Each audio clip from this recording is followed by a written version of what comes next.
4410 kilo எடையுடைய செயற்கைக்கோளை இன்று விண்ணுக்கு அனுப்புகிறது இஸ்ரோ. இந்திய கடல் பகுதிகளை கண்காணிக்க உதவும் என விஞ்ஞானிகள் தகவல்.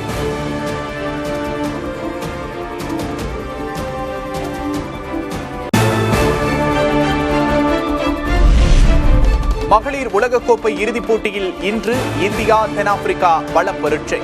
கோப்பையை வென்றால் இந்திய அணிக்கு 125 கோடி ரூபாய் பரிசு தொகை வழங்க BCCI திட்டம்.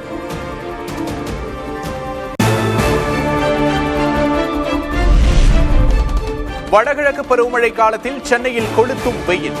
1999ஆம் ஆண்டுக்கு பிறகு நவம்பர் மாதத்தில் அதிகபட்சமாக 35.5 டிகிரி செல்சியஸ் வெப்பம் பதிவு.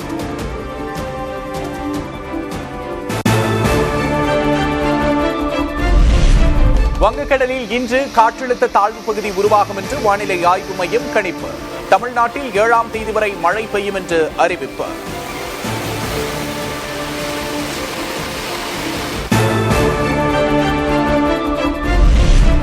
தமிழகத்தில் வாக்காளர் பட்டியல் தீவிர சிறப்பு திருத்தத்துக்கு எதிர்ப்பு. முதல்வரும் திமுக தலைவருமான மு.க. ஸ்டாலின் தலைமையில் இன்று அனைத்துக் கட்சி கூட்டம்.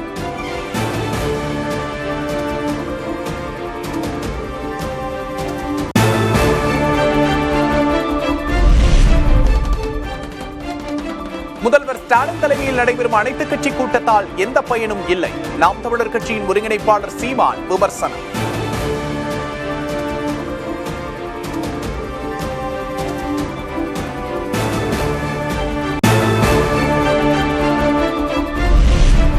வாக்காளர் பட்டியல் சிறப்பு திருத்தம் குறித்து தமிழக அரசு நடத்துவது அனைத்துக் கட்சி கூட்டம் அல்ல, திமுக கூட்டணி கட்சிகளின் கூட்டம்.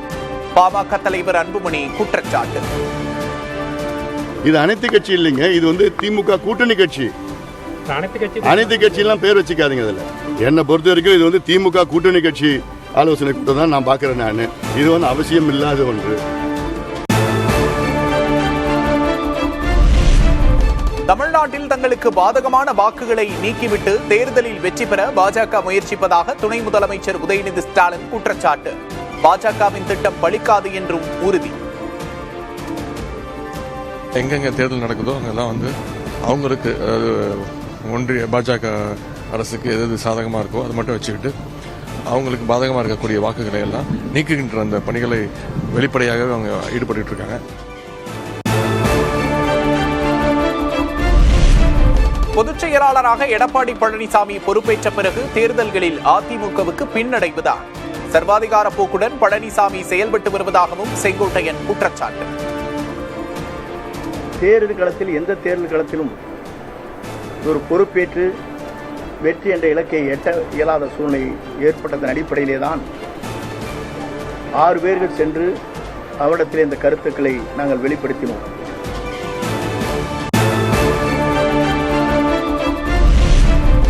செங்கோட்டையன் கடந்த 6 மாதங்களாக அதிமுகவுக்கு எதிராக இருந்ததாக எடப்பாடி கே பழனிசாமி குற்றச்சாட்டு. கட்சியிலிருந்து நீக்கப்பட்டோரோடு இணைந்து செயல்பட்டதால் நடவடிக்கை என விளக்கம். பொதுக்குழு எடுக்கப்பட்ட முடிவின்படி அடிப்படை உறுப்பினரிலிருந்து நீக்கப்பட்டரோடு இணைந்து செயல்படுவோம் என்று அறிவித்தால் தலைமை இன்றைக்கு நடவடிக்கை எடுக்கப்படும்.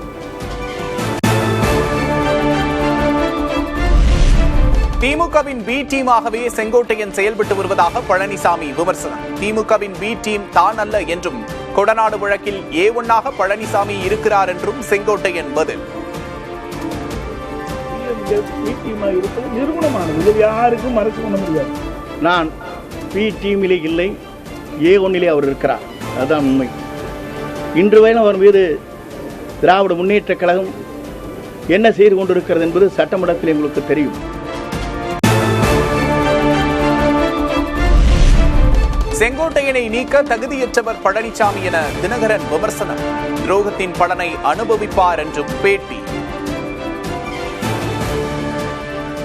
தமிழ்நாட்டு மக்கள் இந்த துரோகத்திற்கு உறுதியாக நல்ல தீர்ப்பை தருவார்கள்.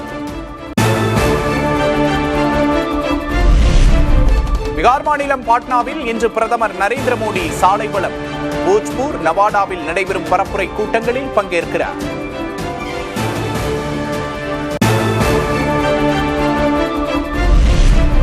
பீகார் மாநிலத்தில் தேர்தல் பரப்புரையை தொடங்கினார் பிரியங்கா காந்தி. இத்தனை ஆண்டுகளாக தராதவர்கள் இனிதான் தரப்போகிறார்களா என 1 கோடி வேலை வாக்குறுதி குறித்து கேள்வி.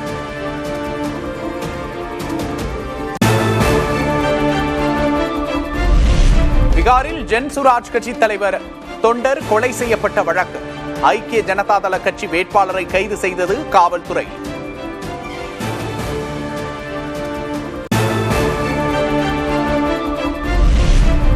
டெல்லியில் தொடரும் காற்று மாசு. இந்தியா கேட் பகுதியில் புகை மண்டலம், மக்கள் அவதி.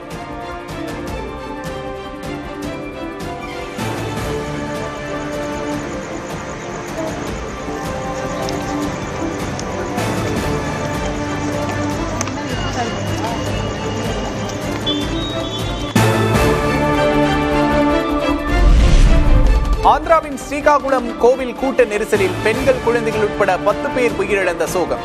தலா 15 லட்சம் இழப்பீடு அறிவித்துள்ள ஆந்திர அரசு.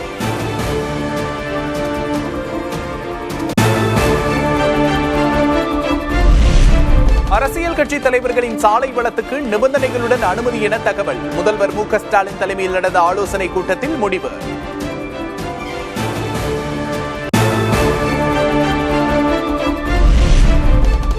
சென்னை சென்ட்ரல், எழும்பூர், தாம்பரம் ரயில் நிலையங்களுக்கு வெடிகுண்டு மிரட்டல். மோப்பனாய் உதவியோடு சோதனை நடத்திய காவல்துறையினர்.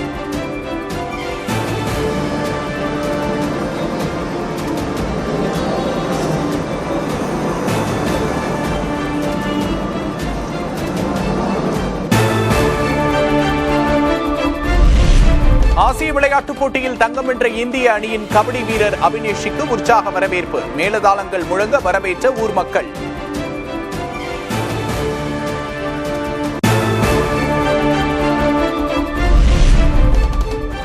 தஞ்சை பெரிய கோவிலில் ராஜராஜ சோழனின் சதய விழா 2வது நாளாக கோலாகலம்.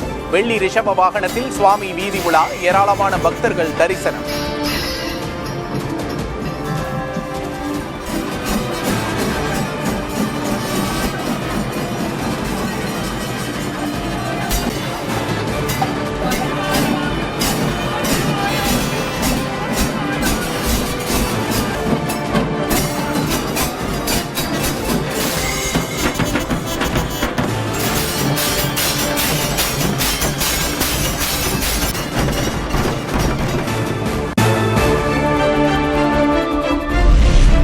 முத்துப்பேட்டை தர்கா கந்தூரி விழாவையொட்டி சந்தனக்கூடு ஊர்வலம். உள்ளூர் மக்கள் உட்பட ஏராளமானோர் பங்கேற்பு.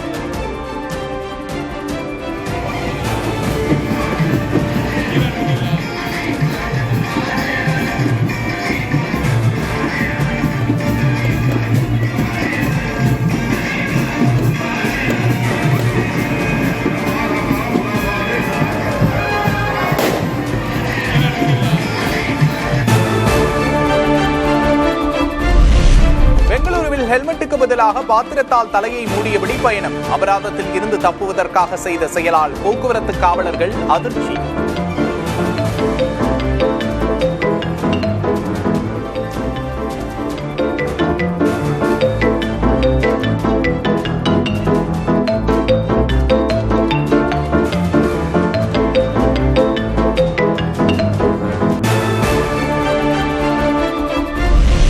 சர்வதேச T20 போட்டிகளில் இருந்து ஓய்வை அறிவித்தார் நியூசிலாந்து வீரர் கேன் வில்லியம்சன்.